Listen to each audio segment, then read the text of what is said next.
So when you have a president as catastrophically inept as Biden, senile, incompetent, completely unable to stand up to the far-left activists who control his party, it's easy for Republicans to know what they're against. They're against reckless spending, open borders, climate zealotry, woke extremism, you know the list. But what are Republicans for? An extremely smart friend of this show has been thinking about that and sees a historic opportunity for conservatives to fill a void of American national identity. And here he is to explain. Author of Woke Inc., Vivek Ramaswamy. Vivek, great to see you. What do you think? What should Republicans be for? Basic American ideas that set this nation into motion, Steve. Ideas like merit, the idea that you get ahead in this country, not on the color of your skin, but on the content of your character. The idea that the people who we elect to run the government are the people who actually run the government, instead of this managerial bureaucracy that's now spreading like a national cancer. Meritocracy and ideas, that the best ideas win rather than getting censored. I'll tell you, Steve, these are basic rules of the road. And I don't care if you're a Republican or a Democrat or black or white. These are the basic rules of the road that I think most Americans agree with.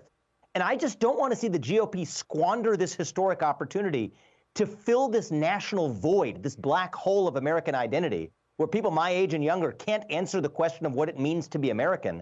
I'd love to see a conservative movement that rises to the occasion and delivers a clear answer to that question instead of just obsessing over the question of the who, be it Ronna McDaniel or Kevin McCarthy or someone else or Donald Trump or someone else. These questions don't matter unless we first understand the what and the why. And I'm actually quite optimistic that leaders can rise to the occasion in the conservative movement if they start waking up. So what's so interesting about that is that if you think about, I don't know, going back, well, probably not just the last few years, but decades, you know, political conversations used to be much more limited to specific policy disagreements, you know, tax rates, regulation. What you're talking about there is really foundational stuff. In a way, it's such a kind of commentary on how far things have slipped, that stuff needs to be said and needs someone to fight for it. And I think most people watching this program at home right now probably agree with these ideas. They probably suspect that their neighbors agree with these ideas, though they can't be sure anymore because you're not allowed to talk about it in the open. But I think that creates an opportunity for leaders in the conservative movement to say the proverbial quiet part out loud. The idea that we're bound by a set of ideals that brought together a divided polyglot group of people 250 years ago. Let's remember that. If we can revive those same ideals today, then guess what, Steve? That's what's more important than our diversity. Our diversity is not our strength. Our diversity is only beautiful if there's something greater that binds us together across that diversity.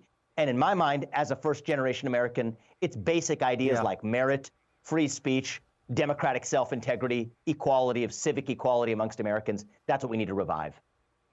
Exactly. That's beautifully put. And I feel the same way, too. And it's that notion of equality of opportunity for every American, regardless of race. And that seems to be completely disappearing from much of the public discourse. Can I throw something at you just because of your economic expertise? That I thought, we've been talking about this much in the realm of the current debates that we're having.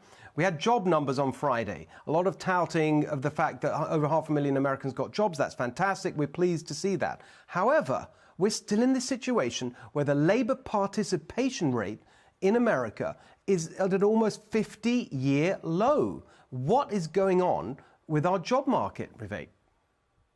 So the people who were in charge and flooding the system with money during the pandemic made a miscalculation that once you turned off the spigot, they just assumed that people would then go back to work. It turns out human beings have this thing called habit. And once people got accustomed to not working, even when the economic incentives were reversed to what they used to be, they don't participate at the same level that they used to. So even though it's rebounded to a new steady status quo that is lower than the status quo basis before the pandemic. And this is a government-created problem. It even relates to some of these themes of American identity, Steve, where hard work was part of American identity too. And now we've rejected this idea of hard work and the linkage between, it's not just economic policy, it's culture that's shaped in the backdrop and in the shadow of that economic policy. And we've now contributed to a laziness resulting from a culture of entitlement that the government itself created by raining money from on high like manna from heaven.